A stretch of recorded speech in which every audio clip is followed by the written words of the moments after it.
worked at first. But when researchers tried to make it even more helpful, something strange happened. It started confidently making up facts, deflecting when you called it out, and agreeing with the user even when they are clearly wrong. So how can making something better make it worse? Turns out this isn't just an AI problem. It's actually a mathematical problem, one so pervasive that it has triggered economic crisis, driven species to extinction, and even helped bring down entire civilizations. Yet, it's also surprisingly simple. So simple that you've probably encountered it without even realizing it. Let's say you work for a car dealership. The exact type of work doesn't really matter. The point is that the owner wants to grow the business. So he announces a big bonus for whoever sells the most cars each month. Sounds reasonable, right? And initially, sales go up, profits increase, and employees are excited because they get a chance to make more money.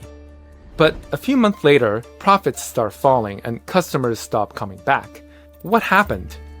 Well, to win the bonus, salespeople become increasingly competitive. They offer deeper discounts. They pressure customers into buying unnecessary add-ons. Some even hide mechanical problems just to close another deal.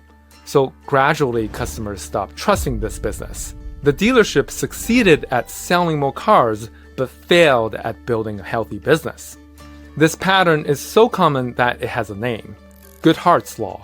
When a measure becomes a target, it ceases to be a good measure. This makes sense intuitively, but why is it true? To understand this, we need to introduce one of the most important yet least talked about concept in science: complex systems. A business is a complex system. It's made up of many interacting parts: sales, products, customers, employees, suppliers, and more. And that gives the system some special properties. One of them is interdependence. This means all the parts are constantly influencing each other. A change in one part can alter all the other parts, for better or worse. That isn't a problem by itself. But when one part gets pushed too far to the extreme, like how the dealership owner tried to maximize sales, it can disrupt the other parts so much that the entire system collapses. Even though a failing business was the last thing the owner wanted. The problem wasn't sales. Sales are essential to any business. The problem was treating one number as if it represented the entire system, and then maximizing that number at all costs.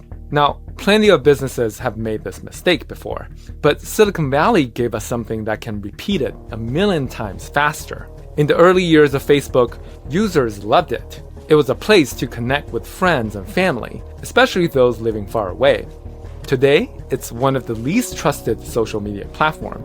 Ironically, much of that decline began because Facebook tried to optimize user engagement. On the surface, that didn't seem like a bad idea. Wouldn't more engagement mean more connections? Well, the problem was how it's measured. The more comments, reactions, and shares a post received, the more Facebook considered it engaging. And as the algorithm maximized that metric, it started showing more sensational, controversial, and even false content, often from complete strangers. Because it attracted that kind of engagement, users saw fewer and fewer updates from friends and family. Many people stopped posting about their own lives altogether. Because the experience no longer felt like connecting with friends, it felt like arguing with the internet. So in trying to maximize one dimension of connection, Facebook undermined other dimensions, like trust, fun, community, and meaningful conversation. This brings us back to ChatGPT. We can now see why maximizing helpfulness inevitably made it less helpful, because helpfulness is also complex and multidimensional. It requires being correct, being thorough, being sincere, being cooperative, and more. But in the training algorithm, all of that got compressed into a single measure. Which response does the user prefer more? And when that's pushed to the extreme, the model learned increasingly weird ways to cater to the users. The result was sycophancy, an AI that's annoyingly agreeable, but not necessarily correct. Now, here's the disturbing part. At some point, the algorithm stopped being a computer program.